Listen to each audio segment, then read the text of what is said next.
kaburu sow la ko ni suu suturala dɔw bɛ fatiha ta dɔw tɛ fatiha ta juman ka kɛnɛ o fɔra an ka deresiw kɔnɔ ka caya suu kɔni suturale kɔfɛ min bɛ istaghfiru li aqikum wa shalu lahu tasbita fa innahu al'ana yushalu min sabatira suu suturalen kɔfɛ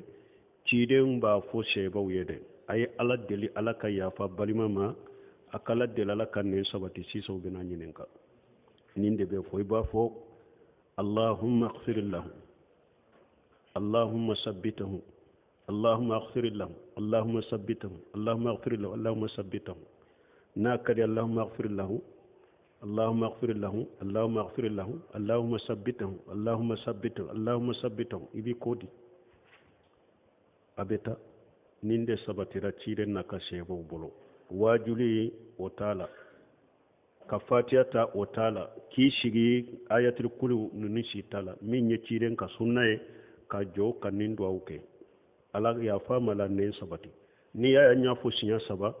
kana rasulullah sallallahu alaihi wasallam jadda da salasa anima na shehi muslimu kono ni ciden be do ka ba fo sinya sabari donc abe do ka ye abe sagi ninde sabati ra ciden molo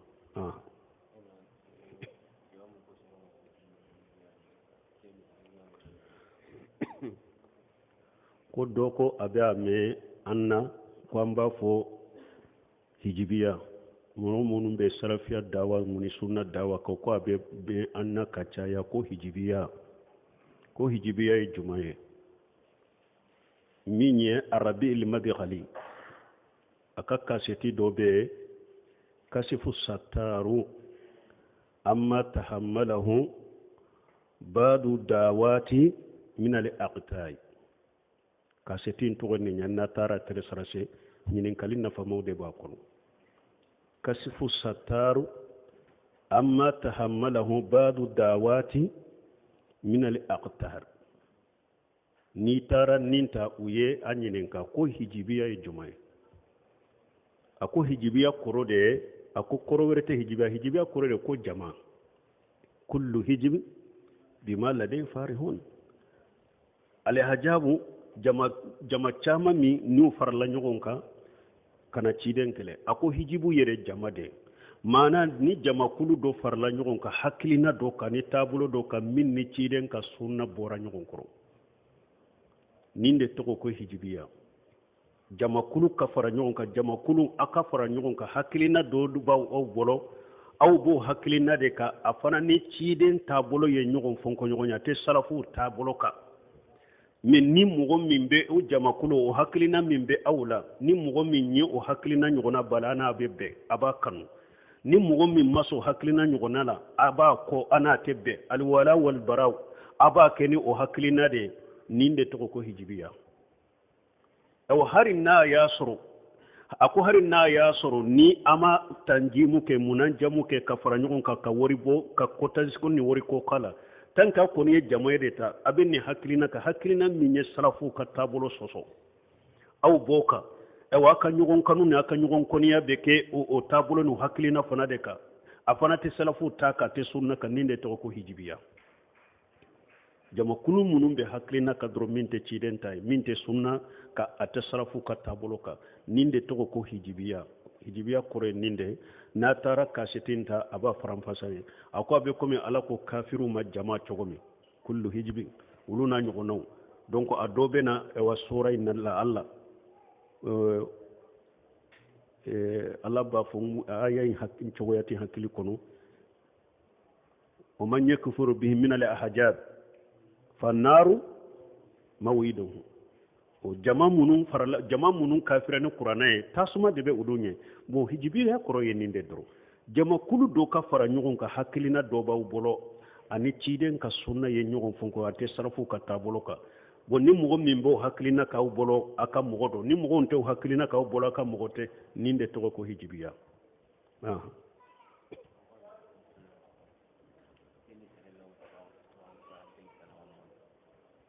ko yala mɔgɔ bɛ se ka dɔɔni sabatilen sɔrɔ cogo di fɔlɔ dusukun ka kalasi dusukun kalasi filanan ala ɲɛ siranya ka sɔrɔ i bolo sabanan ta sigi karamogo ɲumanw kɔrɔ i ka kala doni be ɲimina karamogo ɲumanw de ulama ahli sunna wal jamaa la man haji salafu salih karamogo ɲuman minnu bɛ nin kan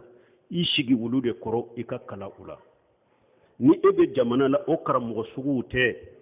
u ka kitabu ɲini u ka kasetuw ɲini u ka kitabu ɲini i k'u ka kitabu muraja i k'u ka muhadaraw an'u ka kitabu minnu y'u sarahu an'u ye fatawa minnu kɛ i k'u ka kasetuw ɲini ka lamɛn alhamdulillah ala y'o nɔgɔna an tile la bombaji ninnu fule fatura buna useminu ninnu fatura mais a ye kitabu sarahu ni a kɔni kɛra taba de la a bɛɛ ka kaseti bɛɛ ni ma i mako b'a kitabulama de la a bɛ sɔrɔ ni mako b'a kasetilama de la i ka lamɛn i ka so kɔnɔ a bɛ sɔrɔ bombaji ninnu ta o cogo la alhamdulillah kitabu bɛ kasetiw bɛ i bɛ olu lamɛn k'u muraja wala i bɛ dɔɔni ɲuman sɔrɔ nin cogo de la an y'a fɔ cogo min fɔlɔ dusun kalasi ŋaniya ka ɲɛ filanan ala ɲɛsiranya sabanan i ka kala karamɔgɔ ɲumanw la naaninan dɔɔni ɲinitɔ ani kitabu bahasitɔ supporteriya fosi ka bɔ i dusukun kɔnɔ i ka fili mɔgɔ filɛ n'i bɛ hari tiɲɛni ye bahasu la n'i ma kɛ ni ŋaniya ɲuman ye ne bɛ n ka bahasu ninnu kɛ ne bɛ dɔɔnikɛbagaw lamɛn n ŋaniya de n ka tiɲɛ de sɔrɔ ka baara kɛ n'a ye ala bɛ tiɲɛ nɔgɔya i ye tiɲɛ ala b'a nɔgɔya i ye aya nana walladina hatadaw jadahum huda wa atahum taqwahum ni aya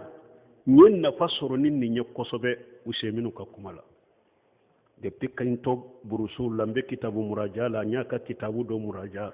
ako hadamaden ni ba fe i ka ala ka tiɲɛ yiri la tiɲɛ ka bange ye don o do ka fari ka faamu ni ka doni la kata ako ta asubu boy dusukun kono walladina hatadaw jadahum huda wa atahum taqwahum ala ko qur'ana kuna ko mugo munun kandara kata tiɲɛ ma ko ne ala bu jidi kandala mbe ala nya siranya duma fana hari bahasu kono da ni be doni ko ka kitabu lage kana fu ikalla nyini ka ke ne be ni hakilina minka fon ka doni ko ka kuma sura bin ka hakilina inde sembentiya ube nin doni ko min be ne ka hakilina sembentiya ne be odeta ni kalla nyini ke ba fu nin de masuul qasd ta'assubu kana ye bolo itaka ke inganya ke odo ya tu mamuna safa ko ni ale ni doni ko ba min be nyogon na nu ye ɲɔgɔn sɔsɔ n'u bɛ munakasa ni munajara la ko ale ba kanu ale ni min bɛ ɲɔgɔn na o ka delila sɔrɔ ale kan ale ta de ka kɛnɛya k'ale ka tɛmɛ ale ta kan imamuna safa ye dusunkalasi bɛ nin bɔ tiɲɛ ɲini bɛ nin bɔ bon ni mɔgɔ o mɔgɔ bɛ hari dɔnnikɛbaw ka kitabu lajɛ dɛ k'u ka kasetu lamɛn dɛ pour i ka nafa sɔrɔ a la dɛ supporteriya dabila i laɲini ka kɛ n bɛ tiɲɛ de ɲini nya sɔrɔ dɔnnikɛba dɔ ka ka kitabu la nya sɔrɔ dɔnnikɛba dɔ ka ka kaseti la n b'o de ta n'i ye nin kɛ ala bɛ tiɲɛ sɔrɔli nɔgɔya i ye alhamdulillah rabbil ne ye nin lajarabi ala y'i nafa n'a ye kosɛbɛ nin kuma min filɛ nin ye ka supporteriya bila pewu bahasu kɔnɔna na dɔɔni ɲini kɔnɔna na kalan kɔnɔna na supporteriya bɔ i dusukun kɔnɔ nin ye joli ye naani duurunan i ka kɛ wa su'ul qasdi i k'o fana bila laɲini jugu i laɲini ka kɛ laɲini ɲuman ye dɔnnikɛbaw lamɛnli la ni hadamaden ma kɛ laɲini ɲuman ye e bɛ dɔnnikɛba dɔw i b'a kɛ k'a ka kuma lamɛn mais i dusu kasilen kuma i b'a kɛ k'a ka kuma laɲini tɛ n ka tiɲɛ sɔrɔ n ka laɲini ye de n ka kataw ni défaut dɔw ye a bɔlɔ dɔrɔn ka pan n'o ye e bɛ kumantiya dɔɔni barika ma dɛ nafa min bɛ dɔɔni la nafa min bɛ o dɔɔnikɛbaga ka dɔɔni la e bɛ kumantiya la e t'a sɔrɔ liman kana lahu qalbu aw alqa sam'a wa huwa shahid foyi laɲini ka ɲɛ dɛ dɔɔnikɛbagaw ka lamɛnli la dɔɔnikɛbagaw ka kitabu kalanni na i ka karali karamɔgɔw la laɲini ɲuman ka sɔrɔ i la ka taa kitabu sɛgɛsɛgɛli la laɲini ɲuman ka sɔrɔ i la karamɔgɔw u ka lamɛnli la laɲini ɲuman u b'a fɔ o contraire de ma ko su'ul qasd n'i ka laɲini juguyara donc hadamaden n'i ye nin sira ninnu ta ka a laban kɛ mun ye wɔɔrɔnan i ka kɛ yɛrɛ majigibaga ye wakati bɛɛ ka kɛ yɛrɛ majigibaga de i ka jate mina bi kalannen do ka tɛmɛ ne de kan wakati bɛɛ k'i yɛrɛ jate i bɛ karamɔgɔw kɔrɔ de mais ni e ko i kunbo i b'i kunbo de hum rijalu wa nahnu rijalu dɔnnikɛbagaw ye cɛw de anw ye cɛw de u ma ci an ma ciden de cira ma i ka kadara do cɛya ye min bɛ kulusi kɔnɔ de Sheikh bin Usaimin y'o de fɔ ko Ahmada ye cɛ de ne ye cɛ de a ko e ɲɛna cɛya in ye cɛ mina in de ya Allahu akbar hadisa miliyɔn jatew tun bɛ mɔgɔ minnu kun na u ka jalamugu kɔrɔ hadisa 300 hari kunun bɛ dɔ lamɛn dɔnnikɛbaga dɔ ko hadisa 300 ko tun bɛ Ahmada kun na hadisa miliyɔn jatew mɔgɔ minnu kun min tun bɛ u kɔnɔ a tɛ kuwɔrɔlantɛri la e b'a fɔ de ye cɛ ko ye cɛ i t'u yɛrɛ kadara dɔn bon fo i ka dɔnnikɛbagaw bonya ka dɔnnikɛbagaw ka kadara dɔn k'u ka karama dɔn sarafu ka dɔnnikɛbaga ɲuman minnu tɛmɛna i k'u tanu i k'u kanu i k'u tanu i ka duwawu k'u ye i k'i yɛrɛ majigu ye ala bɛ e sɔn dɔnni la n'i ye min sɔrɔ barika bɛ don e ka dɔnni la mais ni mɔgɔ o mɔgɔ kɔ de k'o bɛ dɔnni ɲini de la e ma bila foyi la fo ahli sunna wal jama ka dɔnnikɛbagaw mafutunu e de tɔgɔ ko mɔgɔ fitinalen mɔgɔ fitinalen et puis ala b'i la jarabi k'i ka kunko dɔ lasi ma n bɛ sɛku dɔ lamɛn jamiatul islamia karamɔgɔ dɔ dɔ ka kaseti n b'a lamɛn ko ulamaw ko i ka hadamaden ka dɔnnikɛbagaw bonya i k'u karama i kan'u dɔgɔya a ye kisa dɔ fɔ ko abubakar jajairi derisudila tun dɔ madina ko cɛ dɔ tun bɛ karamɔgɔ dɔ tun bɛ jɔra jidda misiri dɔ la a b'a kɛ ka fɛn fɔ abubakar jajairi a ye nin kɛ amerika a ye nin kɛ a ye nin kɛ a ye nin kɛ ka tɔgɔ tiɲɛ ka lagosi o fɔra cɛ min ɲana jidda ko ala ye hakɛ o dugusɛdɛ o nana madina ko a taara sigi abubakar jajairi ka majilisi la a ka kalanyɔrɔ la ko abubakar jajairi nana sigira a ka seji kɔnɔ ka maku dɔɔni ka maku o kɔfɛ a kulula ka pere jalamani fulana ka jabaliya fulana jalamani fulana ka jabaliya fulana a ko karisa in toɲɔ karisa galon danna a ko ɲe nin kɛ ameriki ɲe nin fɔ ameriki ɲe nin kɛ ne nin kɛ karisa in toɲɔ karisa galon danna n b'a jigi ni ye duwawu k'a ka ala bin ka duwawu jaba kan ko a ma mɛn a laban mun nana mɛn ala y'o karamɔgɔ yɛrɛ yɛlɛma k'a bɔ silamɛya jogo ɲuman bɛɛ de la k'a kɛ ala sɔsɔla ni ala kotala ye intikaso y'a sɔrɔ a labanana ka bɔ diina ko yɛrɛ de la k'a kɛ ala sɔsɔla ni ala kotala ye ka diina yɛrɛ bila pewu o de nana sɔrɔ dɔnnikɛbagaw ka sɔgɔ u kɔrɔfɔli u sɔgɔ jifa sɔgɔ ni pɔsɔnɛ de don n'i ye mɔgɔw tɔ kɔrɔfɔ i ye jifa sɔgɔ don mais n'i ma dɔnnikɛbagaw lagosili ni kɔrɔfɔli bila a bɛ komi jifa sɔgɔ ni pɔsɔnɛ ye de don awa kalanden ka nin jate minɛ dɛ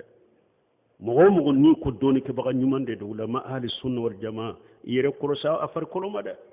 i yɛrɛ majigi a y'a yɛrɛ majigi dɔnnikɛbagaw ye dɛ a ka dɔnnikɛbagaw tanu de a ka duwawu de k'u ye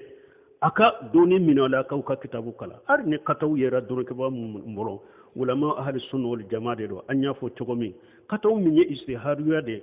o tɛ foyi bɔ a ka karama n'a ka bonya na a ka karama n'a ka bonya u bɛ de jaabiri bɔ de fɔ ni hali n'a y'a sɔrɔ a ye kataw belebeleba de kɛ a ko ni aw y'a fɔ a dɛsɛra la a y'a a ko lase ulama belebelebaw ma lalla ni olu ye nasiha k'a ye ni tanke sunna mɔgɔ de don a ko a bɛ sagi an ka ninnu kɔlɔsi dɛ kow kɛra joli ye 6 an b'an wasa don 6 la kitabu bɛ o fɔ aw ye parce que ne b'a feere toujours kalanbagaw ani dɔnnikɛbaga ɲumanw de kalalen ka to ɲɔgɔn na ni kalanbaga kalanden ni dɔnnikɛbaga baw kalalen bɛ ɲɔgɔn na u ka kitabu ni ka kasetu i tɛ fili ni ala sɔnna don o don dɔ bɛ fara i ka dɔnni ni ka majigi la ka taa hilyatu talibi ilm li abubakari abu jaydi muhammad ibn salih uthaymin rahimahullah ay kitabu sarahu hilyatu talibul ilm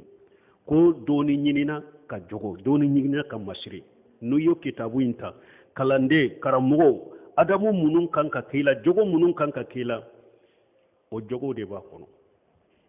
ni mogo munun yewulu kala ñode fon ko ni mogo be salafu nunu ka kitabu kala anu ka kasatu lamme ni ala farali kay be sabari ati sagola yere mi yere ma jigati sagola parce que doni mi yere fule ni yere folo no kuma na doni yere ka folo mindo yere folo yere be joro be sira yere be joro ibe sira ko ambe ala dele ala ka doni famulen dama doni famulen be soro ni cogode la nya fo cogo mi ala nya sira nya ka sira ala nya imamuna safai adela ka yere ka kramo la ko ne ni nye min durusi ne ka durusi ka jugo ni nye min durusi abe bo jonna ako ale ka karamo ye abila sirali min ka ko sira la nya ako ikado ni doni min fule ni nye noro de do ala ka noro ala kutala ta soro de isabali wattaqullaha wa yuallimukumullah Cheikh Abdallah Bumbaji della ko defo ako hannini mugo kala na kalan jogo kele abe diplôme kele abe kala na nyogon fede na bora kala na ni abe sira alanye ka temeka ka doni be jidi ka temeka ala be parce que doni fana fule do be kala me doni sugu do be woye ala yere ka famu de ni mi mugo min kada ya ba dima woye famu de ko yi ala ka soni de ko doni do be kala kitabu kono me doni do be woye ala yere ka soni de jonka ala nya siranya ani jonka ewa ala nya siranya dusu kala si minke ala be noro ni famu do di ema inta taqulla yajal lakum furqan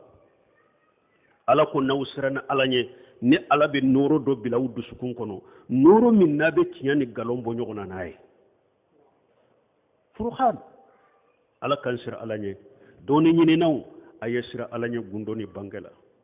donc ambe bila sirali min fo woyen nununde ala ka doni ñuman dama min ñe ma jigini adabu ala ko dama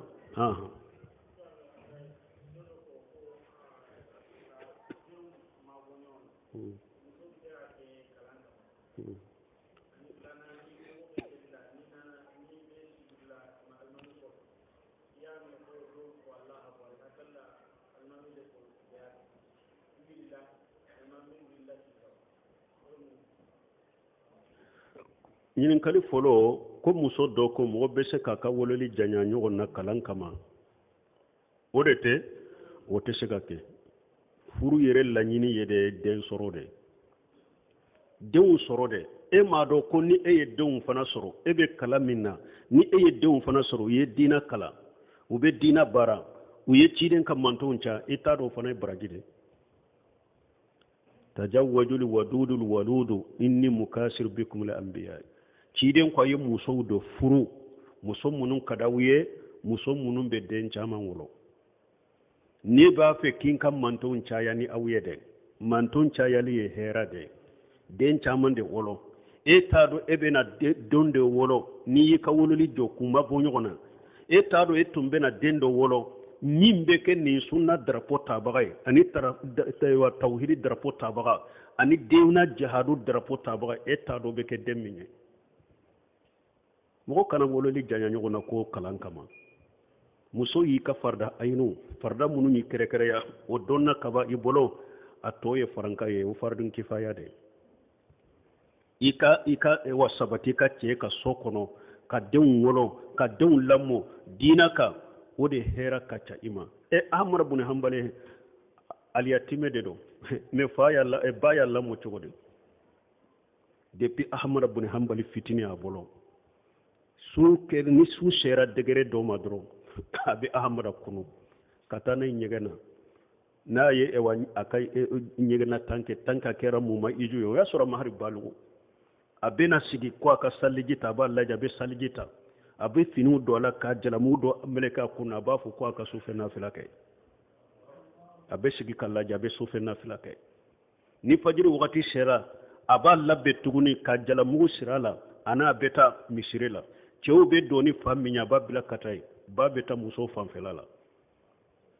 ni be salira salamu bilala babeta meru yoro dola dibi kono kama kono na bora ba minana tege kata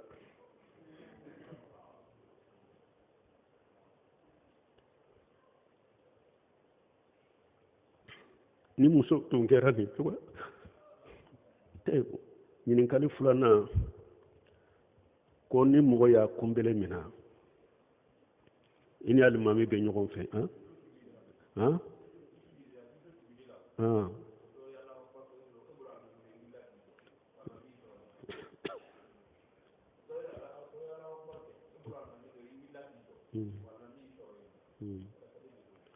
ko ni mɔgɔ dɔ bɛ sujudi alimami bɛɛ bɛ sujudi la mɔgɔ dɔ ko Allahu akbar e ɲana alimami de wulila e wulila alimami y'i sɔrɔ ye k'o bɛ kɛ cogo di n'a y'a sɔrɔ i ni alimami ye salli ta ɲɔgɔn fɛ sujudi in kɔni i ni alimami y'a kɛ ɲɔgɔn fɛ fana mais e wulila a ɲɛ dɛ wulili min filɛ nin ye a kɛra katawu de ye i wulila baasi t'i ka salli kan tant que i ye sujudi kɛ ka fara kan n'a y'a sɔrɔ sujudi tun y'i da pewu de kiiri wɛrɛ bɛ na mais ni sujudi m'i da i n'a ye sujudi kɛ ɲɔgɔn fɛ ɲin ewa fili dɔ de e sɔrɔ e wulila a y'i sɔrɔ ye i ka salli ka kɛnɛ mais n'a y'a sɔrɔ ni tun y'i tugu ka kɛ ka ni ɲɔgɔnna kɛ salli bɛ tiɲɛ mais ni ɲinana de i y'a kɛ i n'a y'a dɔ kɛ ɲɔgɔn fɛ ou bien fili de e sɔrɔ i y'a kɛ fili de kama fɛn t'i ka salli la n'a y'a sɔrɔ i hakili jiginna dɔrɔkɛbaw ko i kan ka sagi ni mɔgɔ min b'a ɲɛdɔn a ɲɔgɔnna n'a y'i sɔrɔ e wulila e jɔra wagati min i y'a dɔn alimami wuli sagi ka sujudi ka fara kan i biri ka sujudi ka fara kan o de ka kan i k'o de kɛ mais n'a tigi m'o sɔrɔ e wulila dɔrɔn alimami fana wulila ka jɔ e tɛ se ka biri cogo sɔrɔ k'a sɔrɔ sujudi la baasi t'i ka salli kan n'a kɛra jahiliya de kama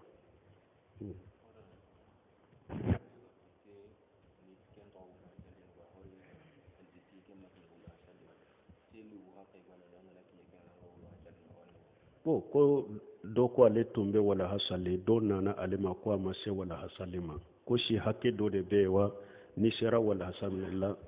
ni hadamaden kɔni sera san 7 ciden ko a y'a denw yamariya u ka salli n'u bɛ san 7 a y'u bugu n'u ma salli n'u bɛ san 10 hali den min bɛ san 7 mu ma jiro n'a ko a bɛ walaha salli a b'a salli wa alaikum salam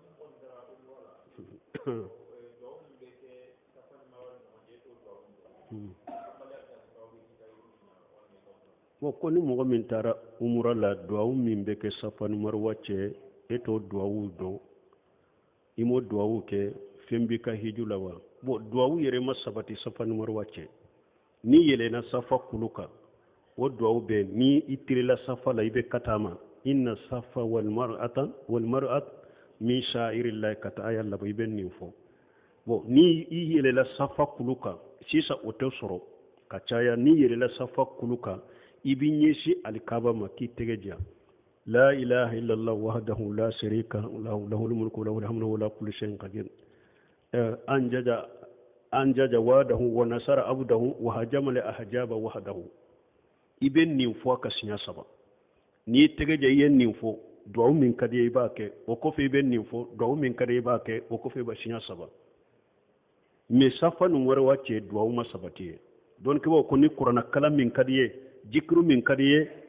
safula min ka di ye i b'o fɔ u ni ɲɔgɔn cɛ mais duwawu kɛrɛnkɛrɛnlen tɛ ye min sabatira u ni ɲɔgɔn cɛ k'o bɛ fɔ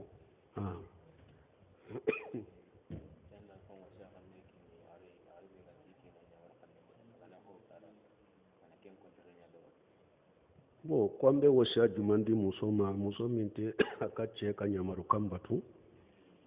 Sheikh Albani dɔ nana ma a ko ne ni n ka cɛ an tɛ bɛn an ta kɛ ka bɛn ayi ko Sheikh Albani ma ko ko dɔ fɔ ne min bɛ se k'i ladon arijanna kɔnɔ yawmal qiyamah dɔn a ko e ni cɛ bɛ cogo di ko ayi ne ko n ka lahara ko e bɛ n ka cɛ ko fɔ a ko hadisa dɔ bɛ yen ko ciden ko ni muso min b'a fɔ i k'i ka lahala n'i ka degere dɔ lahara i ni cɛ lajɛ i bɛ cogo min ka taa i cɛ ma o lajɛ n'i b'a fɛ k'i ka lahala dɔ lahara ko i ni cɛ bɛ lahala min na i bɛ sira min b'i bolo ka t'i cɛ ma o lajɛ a ko parce que hadamaden muso i ka arijanna ani i ka kisi sababu ko i cɛ don hadisa in na cogo tɛ n kunna n'a jiginna bɛ se k'a ɲini o albaniya ni hadisare fo attigiye o ciden fana ko ija harisa wurina ija sallatil mar'atu khamsaha wa samati saharaha wa hafijati farajaha wa atati zawjaha qila laha idkhul min ayi abwabil jannati samaniyat siti ciden ko muso ika farda salli duru nuyu salli iya wulu salli a cogla ika sungalu su farda iyo su ika tafo bolo iyo koloshi iye ce la bato ayi nyamriya fingo fina ka fingo fin fuye ni ala sosote iya beke ako yo mali khiyama do ko ala bafo malikaw ye ni muso ari janna da segi da yelelen fule da min kada ka donay donc ambe wo shakka min fuye o yenninde subhanakallahumma rabbana bihamdika ashhadu an la ilaha illa anta astaghfiruka wa atubu ilayk